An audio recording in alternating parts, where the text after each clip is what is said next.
Hi, I'm Al Dayer at Mickey's Bait and Tackle in North Syracuse. Today we're going to tie a fly. It's a little unusual, a little unorthodox. I don't know what category you would put this fly in, but let me tell you first what the fly is used for. We're about 30-40 minutes from the Salmon River, which is north of us, which is a tributary of Lake Ontario, and it is the month of October, November. And we receive a run of Pacific salmon and steelhead and indigenous brown trout. All kinds of fish come into that river this time of year, even a few Atlantic salmon.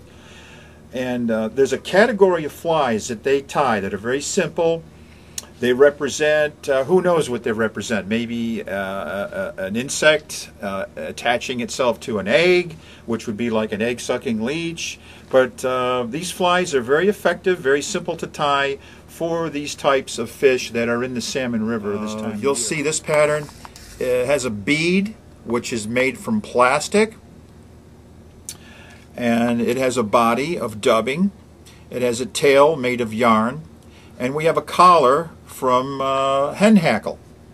And I did two varieties here. I did a purple variety and I did a variety which is sort of a bluish tint and with a blue plastic bead.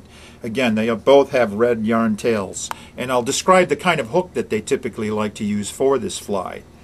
And you can fish this fly with a traditional fly rod, or you could even fish it with a spinning outfit. A lot of the anglers who are not accustomed to fly fishing on the Salmon River but want to get involved in fishing flies will use these flies on their spinning gear with leaders and barrel swivels and whatever they need for weight to get the fly down. But of course it's a lot more fun to fly fish with them with a fly rod. So anyways, let's tie this fly. I wouldn't even know what to call it, but I think it's a bead type fly made from a plastic bead. Okay, let's get underway. Now the first thing I'm going to use is a hook, obviously, and it's a wide gap hook, and it has a ringed straight eye, and this is a model 42 Eagle Claw, or you could use the Mustad 37-132, which was specifically designed for the Salmon River by the Mustad rep about 20 years ago in this neck of the woods. But they both are wide gap, very reminiscent of the English style wide gap hook. And they have straight eyes, so they're very easy to tie to the line. It's not necessary to snell that hook. It's not necessary to tie a Turrell knot. You can tie directly with an inline knot, like a good Duncan loop, or even a good clinch knot, and it won't come apart on you, especially when fishing for big fish. Okay, the first thing we're going to do is we're going to take a plastic bead, and I buy these beads at the craft store. And this happens to be a glow-in-the-dark plastic bead. It has a rather good-sized hole in it. You can pick them up by the bag. I mean, there are literally hundreds in a bag for a very reasonable price. And the idea is to make sure that the hole in that is wide enough to accept the hook as far as the gap and the actual barb on the hook. Then I thread that bead right onto the hook itself. It slides over and it stops when it hits the eye. Then we take the hook and we put it in the vise. Now we take our thread, which is a good flat waxed nylon. It's probably around a size 3/0 or so, very strong, and I begin to establish my thread by wrapping it over the shank behind the plastic bead. This whole process is going to be tied behind the plastic bead. I get my thread established. Okay. And what I'm going to do is I'm going to take some yarn. In this case it's red yarn. The colors that we're using are of my choosing. You can mix up the colors. It doesn't have to be red. It can be just about any color. And then I'm going to establish that yarn just behind that plastic bead and actually wrap it into the bend of the wide gap hook. Right into the bend of the wide gap hook, just like that. Then I'm going to take my scissors and I'm going to cut a little bobtail, just like that. Now we dub. And the kind of dubbing that we like to use is this new stuff. It's an ice dubbing. Okay, it's a synthetic dubbing, and it comes in some amazing colors, ultraviolet, a lot of the colors that would appeal to these Pacific type fish, the steelhead and the salmon. And there's metallic type blues, and we'll try some of the purple. Let's take some of that purple, and I'll just get my fingers nice and tacky a little bit with some wax. And take some of that dubbing and apply that rather sparsely onto the thread, just like this. All right, good. There's my body material. Okay, we're going to start wrapping the dubbing. We'll start right in front of that tail that we established and go forward.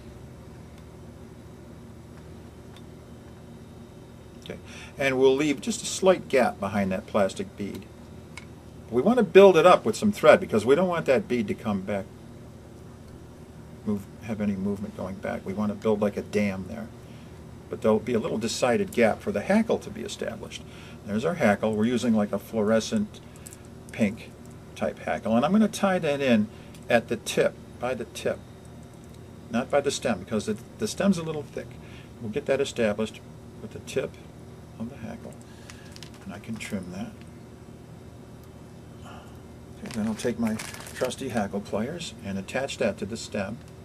And then just begin to wrap that feather right in front of the dubbing. And as I wrap it, I'm actually stroking those feathers, the barbules, back with my fingers and going in front of it. There we are, like this. And then we'll get enough hackle established, and I'll take my thread, tie it off at the stem behind the plastic bead, get my scissors, and we'll cut that stem. Okay, and then we'll have to build up again with a little thread behind the plastic bead, and there's your hackle. And then I'll take my whip finish tool. If you want to whip finish by hand, you can. And give it a good 1, 2, 3, 4, 5 whip finish. Give it a little tug, cut with the scissor.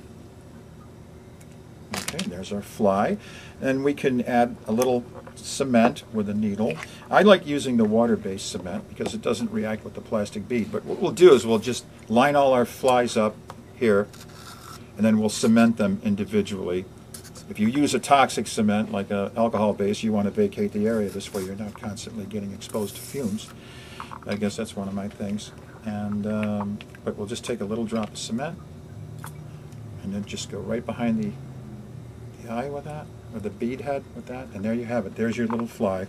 And again, you can tie these in a multitude of colors. It doesn't necessarily have to be purple dubbing, red tail with an orange glow bead, and a fluorescent pink hackle. You can do an amazing amount of different varieties of this fly. It's a simple fly, sort of a plastic bead head with a good quality hook, and it's straight eye, easy to tie, easy to fish, and it's very effective. Well, we thank you for being here again at Mickey's Bait and Tackle and sharing this pattern with us.